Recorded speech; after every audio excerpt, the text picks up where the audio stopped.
Seja bem-vindo à unidade 2 do curso de atendente em farmácia promovido pela Escola do Trabalhador. Uma escola com 20 anos de tradição no ensino profissionalizante em nosso Brasil. Hoje estaremos estudando no curso de atendente em farmácia procedimentos. Você, aluno, terá uma noção dos principais procedimentos que você deverá executar dentro de uma farmácia.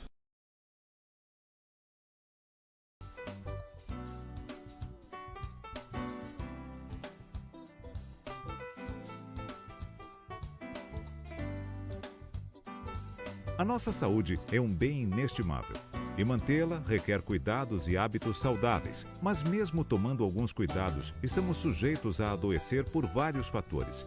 Felizmente, existem os medicamentos, que são produtos que ajudam a prevenir e combater diversas doenças e são grandes aliados da nossa saúde. Apesar dos medicamentos serem aliados, devemos ter cuidados com sua utilização.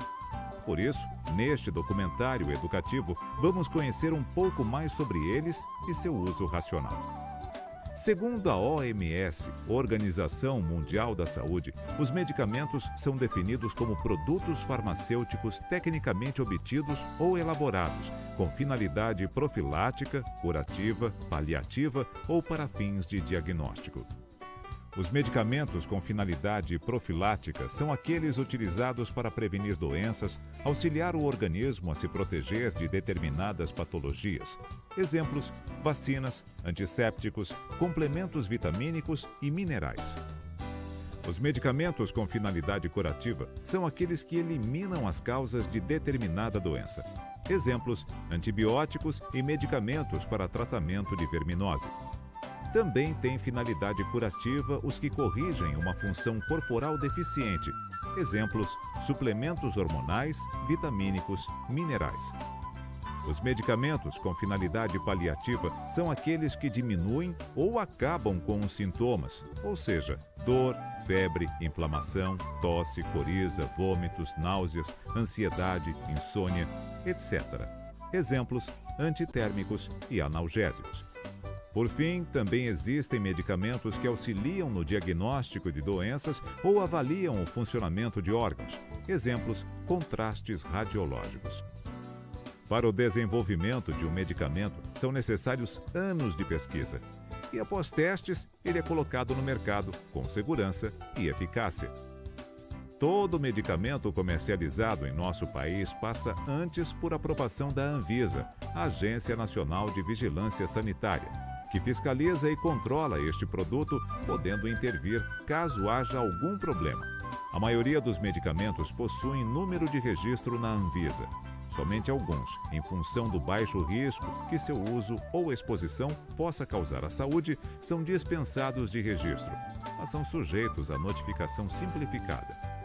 A lista de medicamentos sujeitos à notificação simplificada é devidamente avaliada e publicada periodicamente pela Anvisa em resolução específica.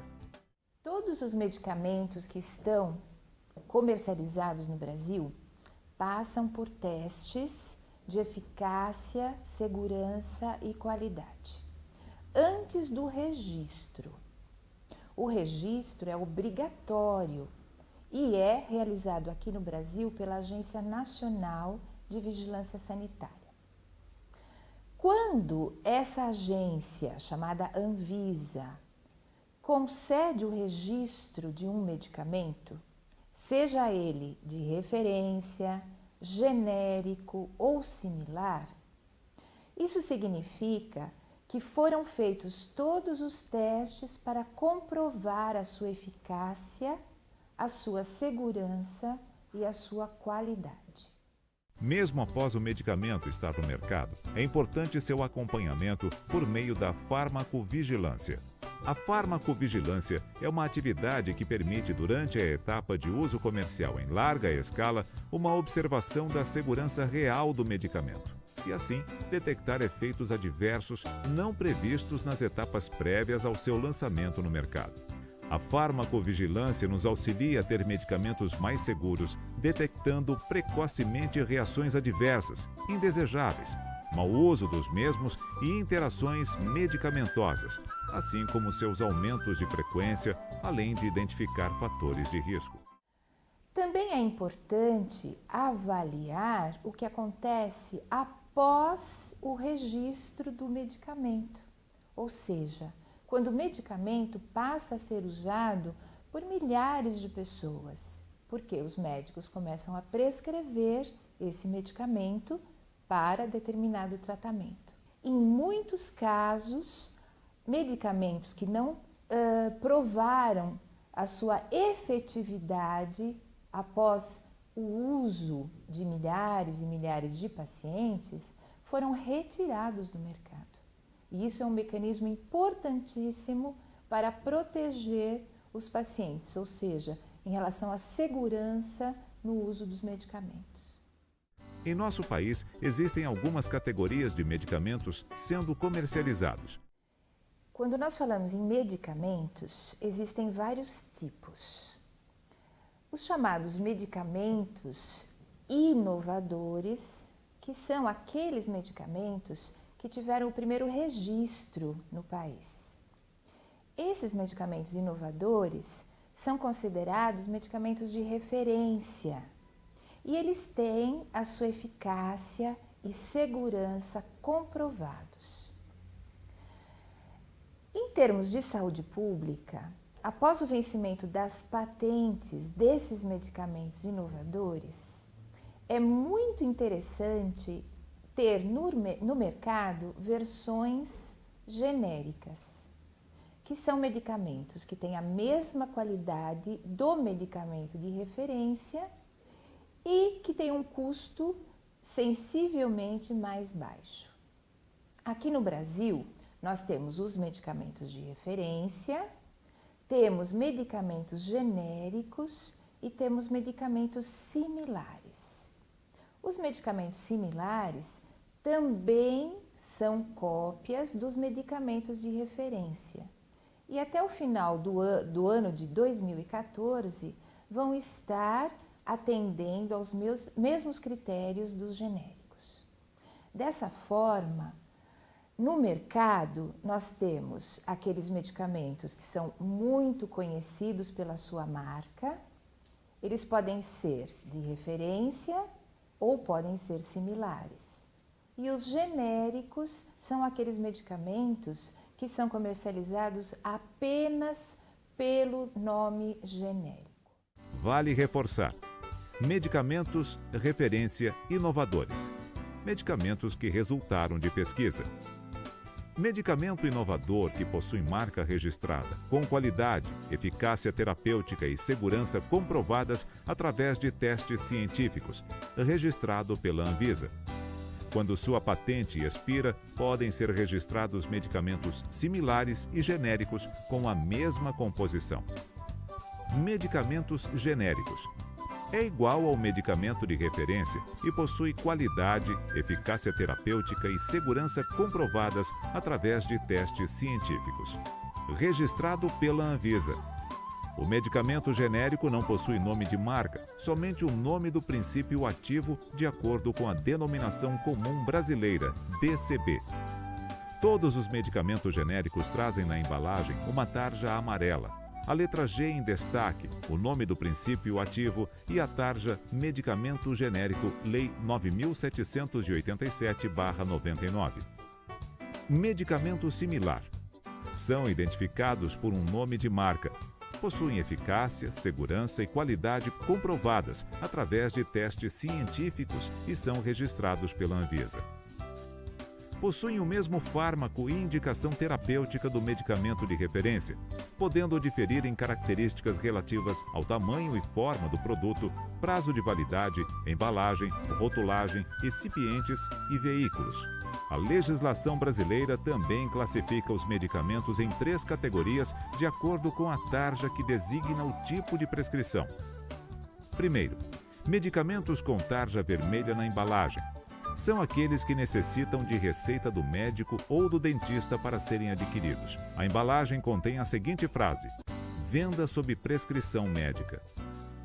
Nesta categoria estão incluídos alguns medicamentos cuja receita deve ficar retida na farmácia e que a embalagem conta com o seguinte texto: venda sob prescrição médica. Só pode ser vendido com retenção da receita. Segundo, medicamentos com tarja preta na embalagem. São aqueles cuja notificação de receita médica, azul ou amarela, fica retida na farmácia depois da compra. Na embalagem consta a seguinte informação: venda sob prescrição médica, adicionada de alertas sobre riscos de dependência. Atenção! Pode causar dependência física ou psíquica, ou o abuso deste medicamento pode causar dependência. Terceiro, medicamentos cuja embalagem não possui tarja. São aqueles que podem ser comprados sem receita médica, MIPS, mas com orientação prescrição do farmacêutico. Medicamentos isentos são aqueles, como o próprio nome diz, não é necessário a prescrição de um médico, não é obrigatório a prescrição de um médico. Sendo que o próprio farmacêutico pode prescrevê-lo de acordo com a Resolução 586 do Conselho Federal de Farmácia, que é de 2013. É importante saber que qualquer medicamento pode causar efeitos adversos se for utilizado de forma incorreta e sem orientação de profissional habilitado, inclusive os isentos de prescrição médica. Efeitos adversos são efeitos que não são esperados. Quando você utiliza um medicamento, por exemplo, para controlar um sintoma, uma coriza, que é um sintoma da gripe, que é o nariz, tradicional nariz escorrendo, você espera que o medicamento ele tenha um efeito de diminuir essa coriza. Então, tudo que não é diminuir a coriza, diminuição da coriza, passa a ser considerado efeito colateral, ou seja, não é o efeito esperado. É um efeito indesejado do medicamento. A automedicação pode ainda retardar o reconhecimento da doença com a possibilidade de agravá-la. Só utilize medicamentos quando necessário e conforme orientação médica e ou farmacêutica. Por isso, a importância do uso racional de medicamentos. O uso racional de medicamentos é aquele feito sob condições seguras, com indicações precisas, com acompanhamento médico, farmacêutico e de toda a equipe multiprofissional da saúde. Usado quando realmente deve ser utilizado, na dosagem correta, pela via correta, pelo tempo de tratamento correto, com uma indicação precisa e quando não é utilizado por conta própria pelo paciente, sem critério nenhum. Então, o uso racional é um conjunto de fatores que levam ao uso racional. Toda vez que utilizamos um medicamento sem orientação profissional, podemos colocar em risco a nossa saúde. A automedicação pode ser perigosa. Então, o grande problema que existe em relação ao uso não racional de medicamentos é o consumo sem informação, o consumo de medicamentos sem orientação, o consumo de medicamentos por indicação de uma pessoa leiga, um vizinho, um parente, um amigo. A automedicação é muito séria porque muitas vezes a gente acha que já conhece, que a gente sabe. Só que tem que lembrar que medicamento, embora seja um comprimido, um injetável, não importa qual é a forma farmacêutica, ele entra no organismo e ele começa a funcionar como um circuito de informações que vai para o cérebro porque ele começa a fazer seu trabalho. Ou então você começa a ter respostas que são necessárias para a sua condição clínica. Se você faz uso de medicamento porque deu certo com o seu amigo, deu certo com o seu parente, deu certo com o seu vizinho, o seu organismo pode ser diferente, e é diferente. Cada organismo é diferente do outro. Então não se automedique. A automedicação ela pode levar prejuízo. Vale ressaltar que o médico e o farmacêutico são os profissionais habilitados para orientá-lo sobre a utilização de um medicamento. Nunca saia com dúvida de uma consulta médica. E quando for a uma farmácia adquirir o medicamento, procure o farmacêutico e peça uma orientação de como utilizá-lo. Você tem direito de ser atendido por um farmacêutico. Nas farmácias e drogarias, esse profissional é a sua segurança. Exija. O sucesso de um tratamento está associado à correta utilização do medicamento. Outra questão importante refere-se a medicamentos falsificados, um sério risco à saúde. Toda vez que adquirirmos um medicamento, devemos ficar atentos. Por isso, anote algumas dicas. Primeiro, comprar medicamentos somente em farmácias e drogarias e exigir a presença de um farmacêutico para atendê-lo. Segundo, solicitar a nota fiscal. Terceiro, verificar se a embalagem está lacrada, não pode estar danificada ou alterada, rasurada. Quarto, verificar se o medicamento possui um número de registro da Anvisa, mas seguido do número iniciando com 1. Alguns medicamentos são isentos de registro. Neste caso, deve aparecer a seguinte informação na embalagem: Medicamento de Notificação Simplificada RDC, Anvisa, número 199/2006, AFE, número. Quinto, verificar se na caixinha consta nome e CNPJ do fabricante. Sexto, verificar se na embalagem consta o nome do farmacêutico e seu número de inscrição no Conselho Regional de Farmácia, CRF. Sétimo, verificar se na embalagem consta o número do lote. O número impresso na embalagem deve ser igual ao que vem impresso no frasco ou na cartela interna. Oitavo, checar os lacres de segurança e a raspadinha das embalagens. Toda a embalagem deve possuir um símbolo revestido com material metalizado que, ao ser raspado, expõe a palavra qualidade e a logomarca do fabricante. Nunca compre medicamentos em feiras livres, academias ou em qualquer outro local que não seja uma farmácia devidamente certificada. Aliás, o local ideal para se adquirir um medicamento é a farmácia. A farmácia é um estabelecimento de saúde certificado e qualificado para dispensar medicamentos conforme a Lei 13.021/14. Bom, essa lei é uma grande conquista da sociedade brasileira e ela vem para reafirmar o papel da farmácia como estabelecimento de saúde. A farmácia, deixando de ser um simples comércio e passando a ser um estabelecimento de saúde, ela assume a responsabilidade sobre a saúde das pessoas que utilizam os serviços. Utilizar uma farmácia e receber um serviço que se preocupa com a saúde implica necessariamente no uso racional de medicamentos, porque o uso não racional traz prejuízos à saúde. Então, a lei, ela nos seus aspectos gerais, ela traz essa consciência e essa responsabilidade desse tipo de estabelecimento. A Lei 13.021/14 foi uma conquista para os cidadãos brasileiros em termos de saúde pública, por caracterizar a farmácia como um estabelecimento prestador de serviços, de assistência farmacêutica e promotor do uso racional de medicamentos. Quando for a uma farmácia, verifique se ela possui certificados, licença de funcionamento. Além destes certificados, a farmácia deve ter sempre um farmacêutico à sua disposição para esclarecimentos e orientação. Ele é o profissional qualificado para auxiliá-lo no uso racional de medicamentos. Ao adquirir um medicamento, observe cuidadosamente as orientações de armazenamento. Mantenha os medicamentos longe do alcance de crianças e animais. Leia sempre as recomendações contidas nas embalagens. Não guarde-os na cozinha ou banheiro devido à umidade e calor. Procure sempre locais altos, secos e arejados. Tudo isso para a sua segurança e a eficácia do medicamento. Certamente, a forma de armazenamento dos medicamentos ainda é um dos problemas mais frequentes para os gestores da assistência farmacêutica, tendo em vista que é notória a falta de infraestrutura nos locais que armazenam os medicamentos e desrespeitam as normas básicas de estocagem. Assim, para preservar a qualidade e segurança dos produtos, é extremamente importante que cuidados especiais de armazenamento sejam adotados. Por isso, consideramos que essa aula é fundamental para que você, profissional, que trabalha no componente especializado, entenda um pouco mais da importância do processo de armazenamento. Vamos à aula, então. Bom, conceitualmente, o armazenamento é uma das etapas da assistência farmacêutica que consiste em quê, especificamente? Vamos lá. O armazenamento, então, é um conjunto de procedimentos técnicos e administrativos que tem como finalidades principais assegurar a qualidade dos medicamentos por meio de condições adequadas de armazenamento e de controle de estoque eficaz, bem como garantir a disponibilidade dos medicamentos em todos os locais de atendimento ao usuário.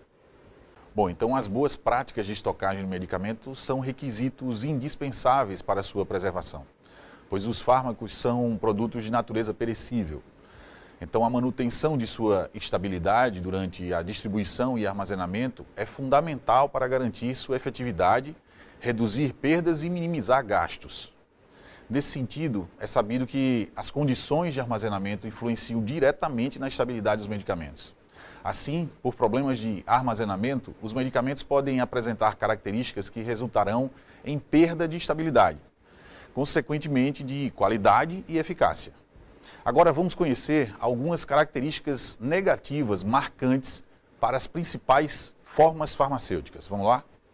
Para os comprimidos, por exemplo, as seguintes características devem ser observadas: se há quebras, lascas ou rachaduras na superfície, manchas, presença de descoloração e se há aderência entre os comprimidos.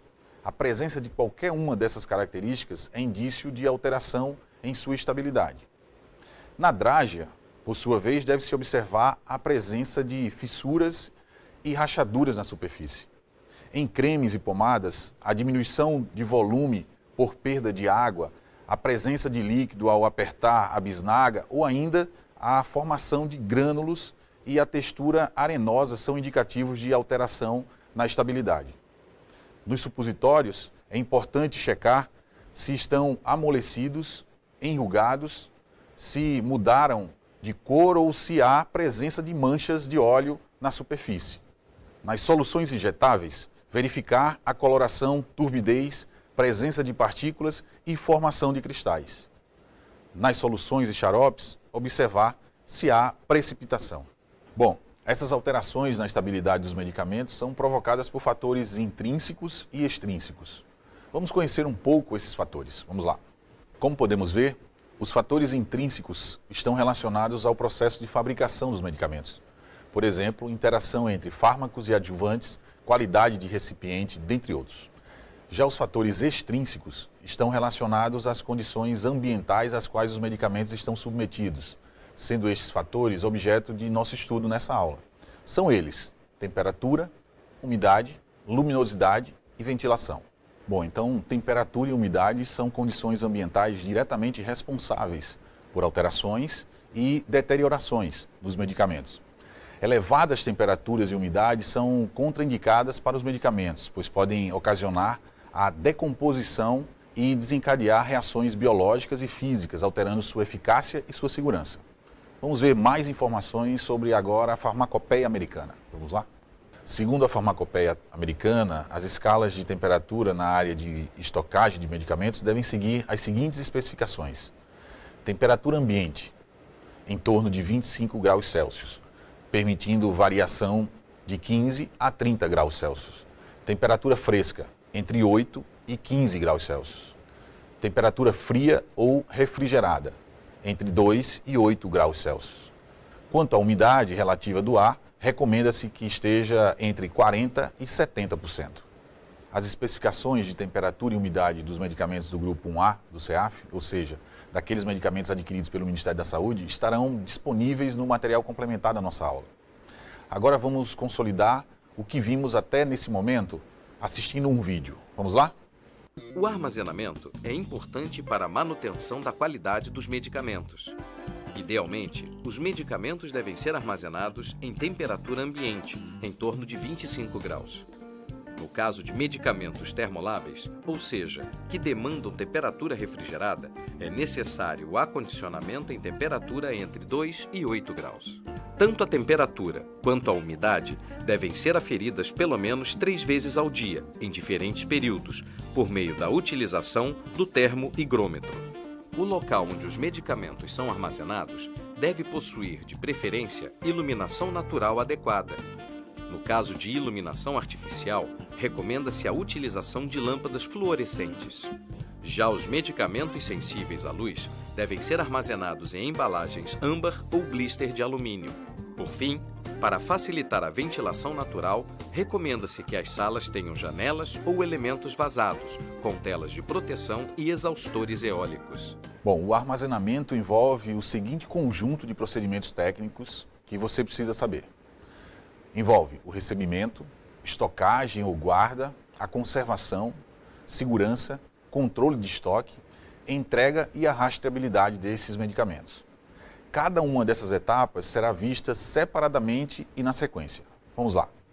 O recebimento é o ato de examinar e conferir os medicamentos de forma detalhada, observando suas características, estado de conservação e quantidades conforme a solicitação e documentação. O recebimento deve ser realizado mediante as normas técnicas e administrativas e procedimentos operacionais e instruções e instrumentos de controle para registro das informações. Existem 2 tipos de recebimento, o administrativo e o físico. O recebimento administrativo deve ser realizado mediante um documento auxiliar de nota fiscal eletrônica, conhecido como o DANF, e observando os seguintes pontos. Vamos ver. Natureza da operação, nome do destinatário, a data da emissão, a quantidade e valor da nota fiscal. E já no recebimento físico, tem-se a conferência qualitativa e quantitativa dos medicamentos, uma vez que eles devem ser realizados sob a supervisão do farmacêutico. As orientações mais detalhadas sobre esse tipo de recebimento estão disponíveis na página do Ministério da Saúde ou sítio eletrônico do componente especializado da assistência farmacêutica. Vamos ver um exemplo do recebimento de medicamentos no almoxarifado do Ministério da Saúde, para entendermos melhor como é realizado o recebimento provisório e definitivo dos medicamentos de acordo com a Lei 8666 de 93. O recebimento provisório é feito no ato da entrega, para que o medicamento seja avaliado conforme as especificações técnicas. O recebimento definitivo deverá ocorrer no prazo de até 15 dias e somente após a verificação da qualidade e quantidade do medicamento entregue. Empregando-se este fluxo, o servidor designado poderá atestar o aceite no recebimento definitivo dos medicamentos. É importante lembrar que o recebimento de medicamento, de valor superior a R$80 mil, será confiado a uma comissão de, no mínimo, 3 membros, designados pela autoridade competente, conforme a Lei 8666 de 93. Para os medicamentos de compra centralizada pelo Ministério da Saúde, após o recebimento, o documento auxiliar da nota fiscal eletrônica de venda e/ou de remessa, devidamente atestado, deve ser encaminhado ao Ministério, com os carimbos no verso, de forma a comprovar o recebimento e aceite dos medicamentos. Agora que já sabemos diferenciar os aspectos administrativos e físicos para a ideal conferência do recebimento dos medicamentos, vamos descrever os procedimentos que devem ser adotados pelos almoxarifados estaduais, caso o medicamento apresente irregularidades, como, por exemplo, embalagem danificada, especificações incorretas ou que estejam fora dos padrões. Vamos ver. Nos casos de divergências nas entregas realizadas pelas empresas ou setor administrativo do Ministério, ou em caso de desvio de qualidade, a unidade recebedora deverá documentar a informação da falta ou avaria da nota de fornecimento do Ministério da Saúde diante da transportadora. Além disso, verificar se os volumes estavam lacrados com a fita padrão do Ministério da Saúde ou do próprio laboratório fornecedor. Além disso, fotografar o medicamento avariado e enviar por e-mail para sadm.transporte@saude.gov.br e ceaf.daf@saude.gov.br, com os respectivos quantitativos, números de lotes e o máximo de informações possíveis, descrevendo com detalhes o ocorrido, e anexar a documentação digitalizada da nota de fornecimento com informações no verso e fotografias. É importante salientar que essas recomendações valem também para os medicamentos adquiridos pela própria Secretaria de Saúde, ok? Bom, temos que salientar que nesse caso a gestão deve ser feita junto ao fornecedor e não ao Ministério da Saúde, ok? Os medicamentos do CEAF disponibilizados no SUS são produtos muito importantes para a garantia do tratamento de diversas doenças. Então, para além de possuírem, na maioria dos casos, alto valor agregado, são também tecnologias complexas que requerem atenção especial no processo de armazenamento. Vamos então falar da estocagem ou guarda de medicamentos e das questões relacionadas à conservação. Mas primeiramente vamos entender o conceito de estocagem e conservação. Vamos lá? Estocagem é uma das etapas do armazenamento que consiste em ordenar adequadamente os produtos em áreas apropriadas de acordo com suas características e condições de conservação exigidas, termoláveis, medicamentos controlados, etc. e sobre os parâmetros de aproveitamento racional de espaço, além da segurança e procedimentos técnicos de limpeza e fluxo. Já a conservação é a capacidade de manter as características físico-químicas dos medicamentos durante o período de estocagem. Existem vários procedimentos de estocagem e conservação de medicamentos que devem ser seguidos, tais como ordenar devidamente os medicamentos, mantendo à vista os produtos de grande rotatividade e com data de validade menor. Conservar os medicamentos nas embalagens originais. Não armazenar medicamentos em contato com o chão ou paredes. Para isso, devem-se utilizar estrados ou pallets, com empilhamento adequado ou prateleiras.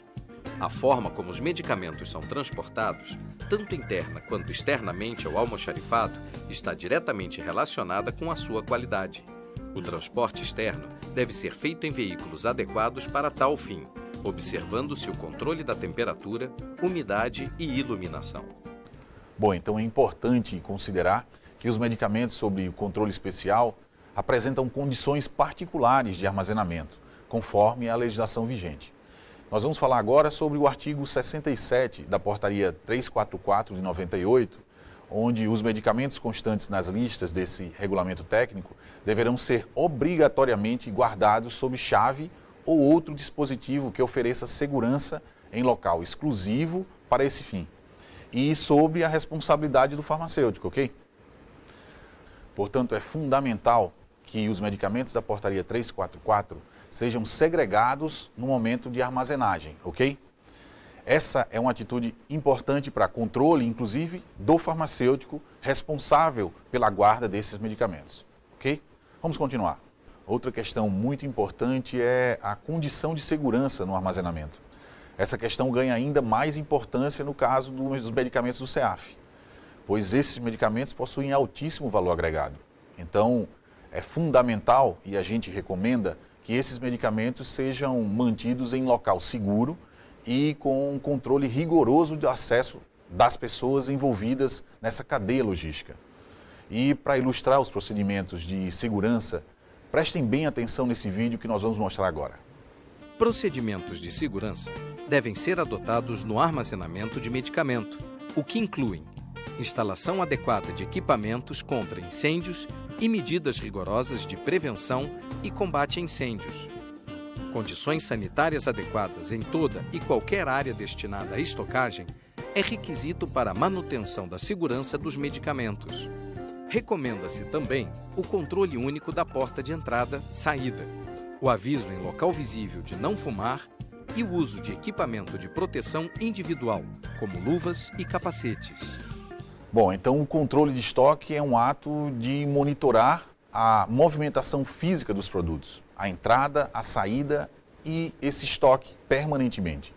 E apresenta como objetivo manter as informações confiáveis sobre a movimentação física e financeira desses estoques, evitando superposição de estoques ou desabastecimento. Dentre os fatores condicionantes dessa eficiência, vamos dizer assim, na gestão do controle de estoque, a gente pode citar os seguintes, vamos lá. Definição e padronização de procedimentos operacionais de rotina, de modo que nenhum medicamento seja estocado antes de ser oficialmente recebido e nem liberado para entrega sem a devida permissão. Periodicidade de recebimento e cumprimento dos prazos de entrega. Precisão e disponibilidade em tempo hábil das informações. Arquivamento da documentação e critério de avaliação de controle de estoque. Bom, então para finalizar essa aula, vamos falar sobre a entrega do medicamento, que consiste, na verdade, numa das etapas do armazenamento em que é realizada a entrega desse material de acordo com as necessidades do solicitante. Inclui a provisão de condições adequadas de transporte, preservação, dessa identificação dos produtos até o consumidor final, bem como sua rastreabilidade.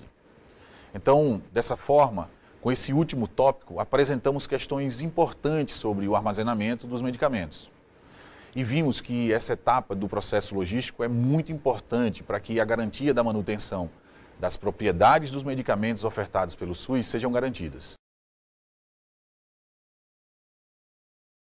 Mas o que significa genérico? Por ter o mesmo princípio ativo e os testes de bioequivalência e equivalência farmacêutica. Os medicamentos genéricos têm a mesma eficácia dos medicamentos de marca e passam pelos mesmos controles de qualidade. A única diferença é que cuidam também da saúde do seu bolso. Os genéricos permitiram o acesso da população aos medicamentos. A cada dia, mais e mais farmácias prometem descontos de mais de 60% em medicamentos, os chamados genéricos. Vamos agora entender o porquê dos preços tão acessíveis no mercado. Se tiver só uma marca, essa marca coloca o preço que ela quer e o consumidor é obrigado a pagar o preço que a marca quer. Com o genérico, inúmeras marcas produzem, quem manda no preço é o consumidor, que vai comprar, lógico, mais barato, porque uma vez, para ser produzido genérico, com a tarja do genérico, ele passa pelos testes que o medicamento referência passa. Então a segurança é a mesma, porém, como não tem aquela tarjinha, aquele Rzinho do marca registrada e o nome comercial, ele é isento de inúmeros impostos, né, na sua produção, que torna ele mais em conta. Exemplo aqui, o Lipless. Esse medicamento, a fórmula dele é ciprofibrato. Você pode enxergar que no lado do Lipless, do segundo S, tem o Rzinho, que é a marca registrada. Esse medicamento é produzido pela Biolab, tá? Ele é um medicamento que ele teve a sua patente respeitada por aproximadamente 20 anos. Aí então caiu a sua patente e outros laboratórios no Brasil puderam produzir também genéricos similares, e esse aqui é o ciprofibrato, que é o genérico, tá? Ó, Lipless, referência, ciprofibrato é o genérico, ele traz a tarja grande do genérico, ele não tem o nome comercial. Então, exemplo, o Lipless aqui, ele vai custar a média no mercado R$ 68,00. O genérico dele vai custar a base numa faixa de R$ 20,00. Muitos ainda se lembram que há alguns anos, quando se precisava de um medicamento para aliviar dores na cabeça ou no corpo, custava cerca de R$ 8 a R$ 9,00. Hoje, um dipirona, por exemplo, se encontra no mercado a cerca de R$ 1,99. Mas ainda existem alguns medicamentos que não têm sua forma genérica e o preço continua alto. Um medicamento como o Diamox, que é esse daqui ainda não existe a produção do genérico. Creio eu que ele tem a patente dele ainda, tá? Então só ele pode produzir essa fórmula, que é acetazolamida, de 250 miligramas. Então só ele produz e então ele manda no preço dele. O que o médico prescrever, você ter uma farmácia de confiança, que você vai chegar com essa receita. Você pode ter a opção de você levar esse medicamento mais caro, que é o de referência, ou o genérico, que é mais barato. Mas que não troque esse medicamento, porque é um tratamento, foi diagnosticado, feitos exames clínicos e laboratoriais para descobrir essa patologia. A dica é você não cair naquele conto do vigário, a promessa de algo que seja muito diferente do que outros estão oferecendo, né? Não comprar gato por lebre.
medicamento é usado em algum tratamento. Depois de consumido, o que fazer com a embalagem? Ou se sobrou?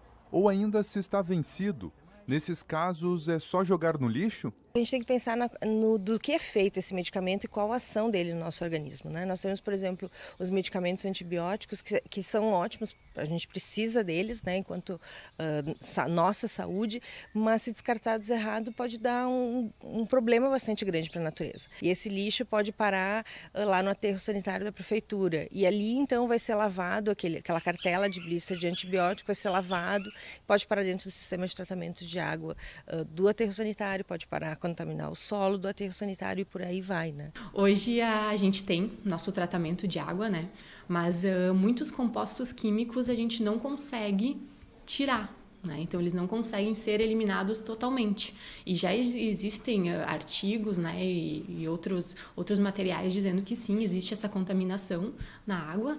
Medicamentos ou embalagens deles precisam ser descartados em pontos de coleta específicos. Como a gente tem uma dispensação de um número muito alto de medicamentos aqui, a nossa preocupação é para onde está indo esse medicamento, que às vezes vence, às vezes a pessoa faz um tratamento não até o final, ou até a pessoa vai a óbito, alguma coisa assim, né?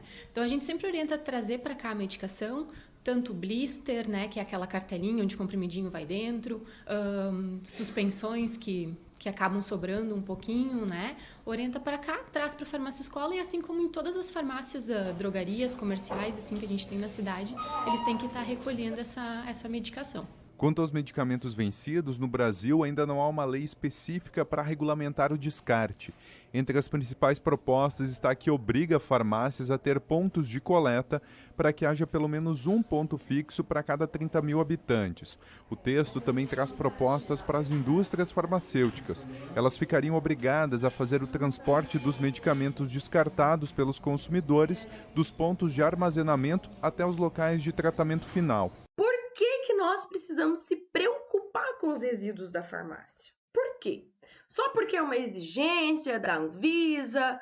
Por que a gente precisa? Tem vários critérios. Questões ambientais, questões sanitárias, questões também financeiras. Questões ambientais e sanitárias, porque se tratando de medicamentos, ele precisa ter um encaminhamento seguro, ele precisa ter o destino certo desse medicamento que vence lá na farmácia, ou ainda às vezes farmácias que trabalham com aplicação de injetáveis, tem que ter um destino certo, né? Por conta de preservação ambiental, preservação da saúde, por isso que é importante por questões ambientais e por questões sanitárias. Então, se você tem um controle de qual lixo está saindo de dentro da farmácia, qual o resíduo que tem dentro da farmácia, que resíduos estão sendo gerados, qual o volume desses resíduos, como tratar esses resíduos, eles têm tratamento, como que deve ser tratado, eles não têm tratamentos. Então, isso é importante. Por isso, você tem o controle de tudo isso, você vai acontecer o quê? Você vai poder minimizar a produção desses resíduos. E aí entra a questão financeira. É que às vezes a gente não para analisar, porque se você tem essa possibilidade de identificar, por exemplo, o volume de resíduos que está saindo de dentro da farmácia, fica muito mais fácil você analisar e adotar, às vezes, medidas para redução daquele lixo, quando possível, né? Poxa, a farmácia está produzindo muito lixo. O que eu tenho que fazer? O que eu posso fazer para diminuir a produção desse lixo? Isso vai afetar totalmente nas questões ambientais e também nas questões financeiras. Os resíduos produzidos pelos hospitais e clínicas de saúde passam por um rigoroso processo desde a geração até a destinação final, o qual chamamos de gerenciamento de resíduos. Quando não tratados adequadamente, os resíduos podem causar acidentes de trabalho, ocasionar doenças à saúde pública e poluir o meio ambiente. Segundo a RDC 306 da Anvisa, o lixo hospitalar deve ser rigorosamente separado no setor de geração, coletado, transportado e acondicionado separadamente, para receber tratamentos específicos e, posteriormente, ser encaminhado à destinação final. A Santa Casa de Maringá, pensando na sustentabilidade, busca seguir à risca esse protocolo de segurança, tanto para os profissionais quanto para a população. A Santa Casa está com essa preocupação ambiental, né? Não só por responsabilidade, mas porque é uma preocupação um engajamento nessa questão da sustentabilidade. O que ocorre? O hospital ele é um grande gerador de resíduo e, diferente das nossas casas, produzimos aqui resíduos que há algum risco biológico, né? Algum risco químico que pode estar sendo motivo de doença, de saúde pública, né? Não só para as pessoas envolvidas nesse processo de manejo, do trabalho com o resíduo, mas também a questão ambiental. O gerenciamento de resíduos é classificado por etapas, sendo geração, separação, coleta, acondicionamento, tratamento e destinação final.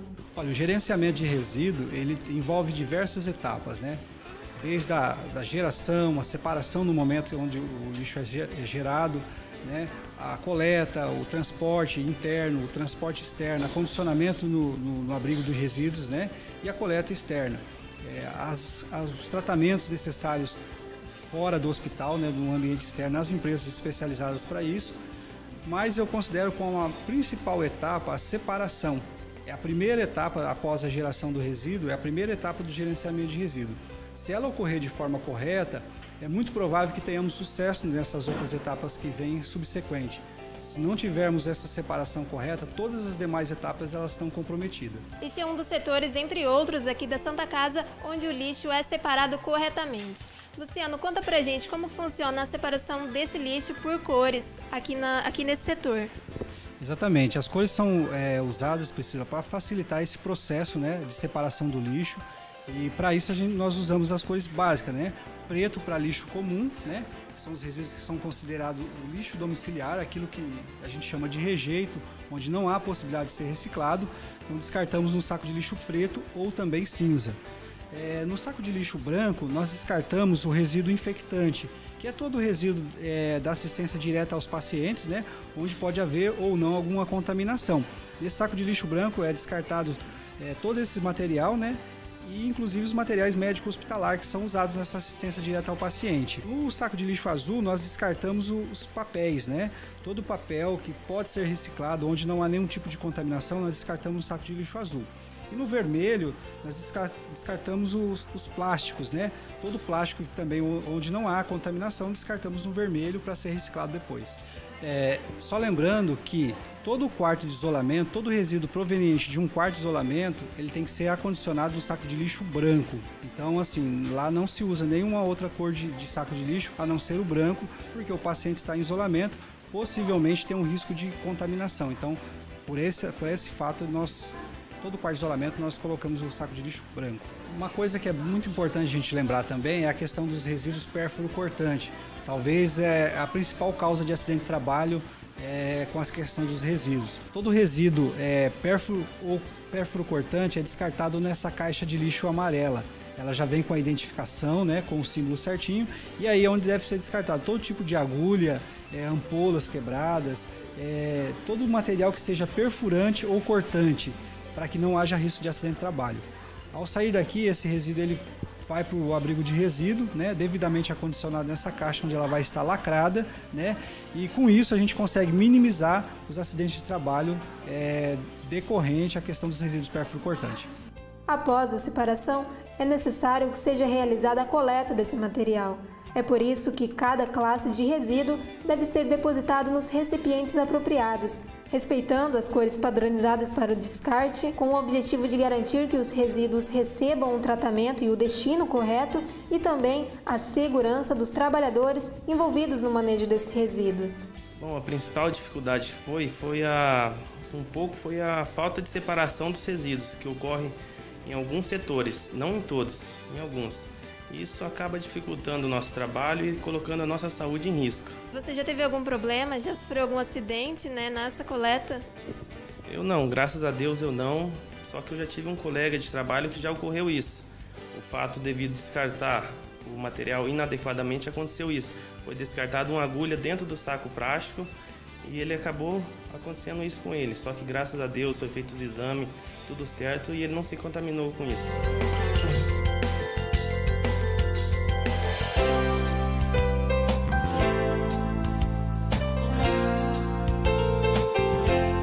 Profissional, você sabe da importância que o seu trabalho tem para o meio ambiente também, para a sustentabilidade?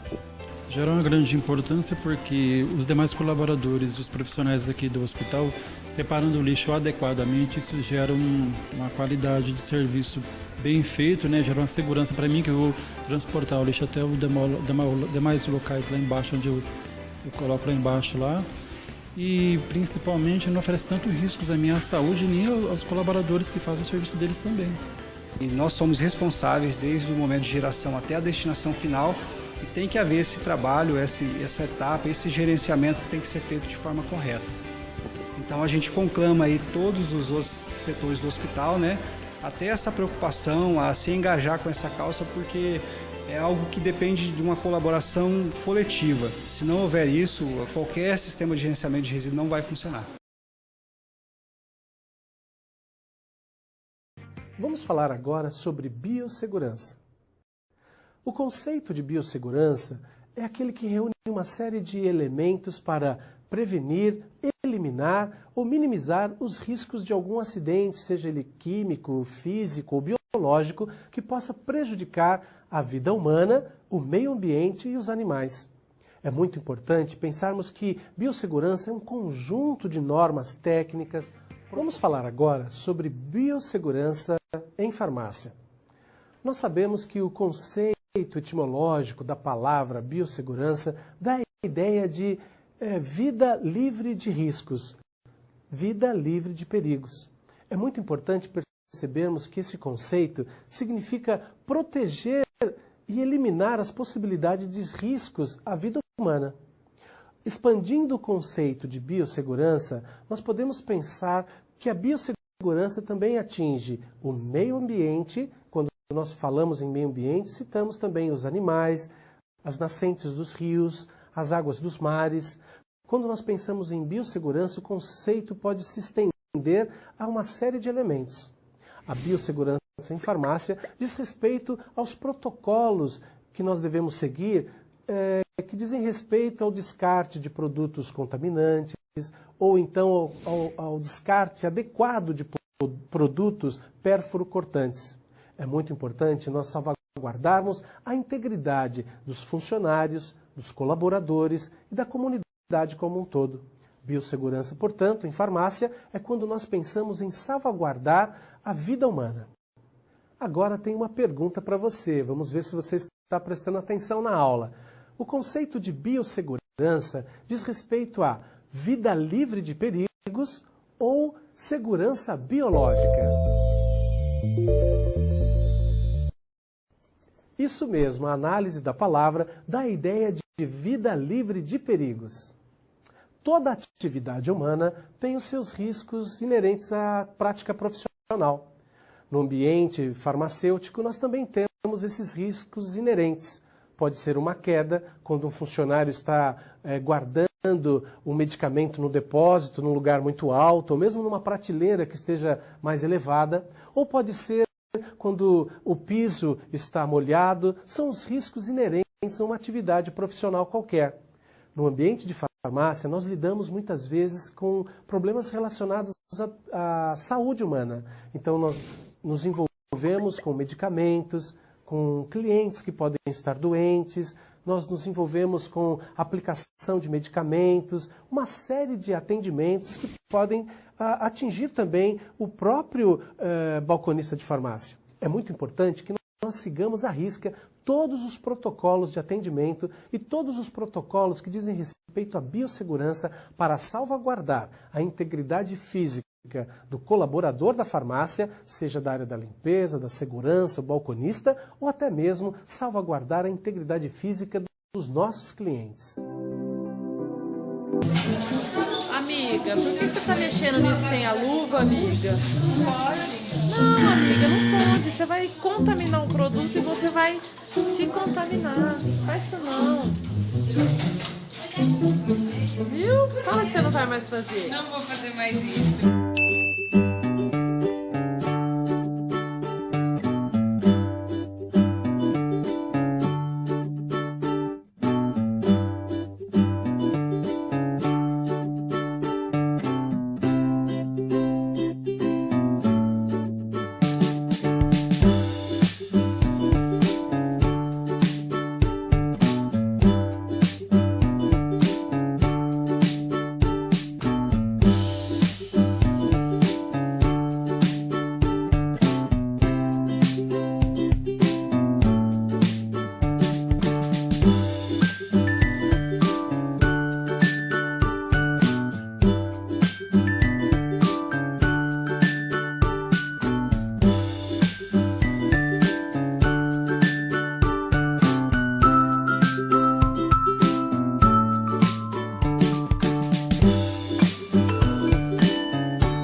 na mão, amiga? Não, amiga, não pode, viu? Titia tá falando que não pode.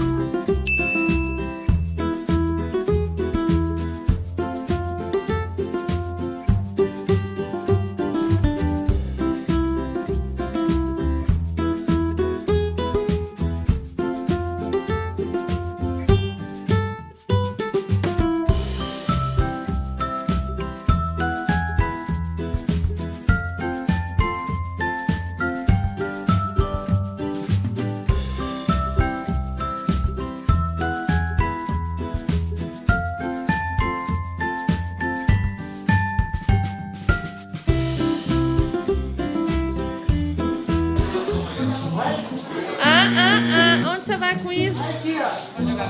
Daí não é o lugar. O lugar é ali. Por favor. Faz a bolinha bonitinha, senão a tia Dani vai ter um chilique. E faz favor de colocar no lixo. Dani, ó, tô fazendo a bolinha que não tá dando certo. Em sua homenagem, nós estamos tentando fazer uma bolinha. O que aconteceu? E joga no lixinho bonitinho, hein? Muito bem. Muito bem, muito bem. Espera aí, Dani, não vai não. O que você tá fazendo? Sem jaleco. Sem jaleco aqui no laboratório, boneca?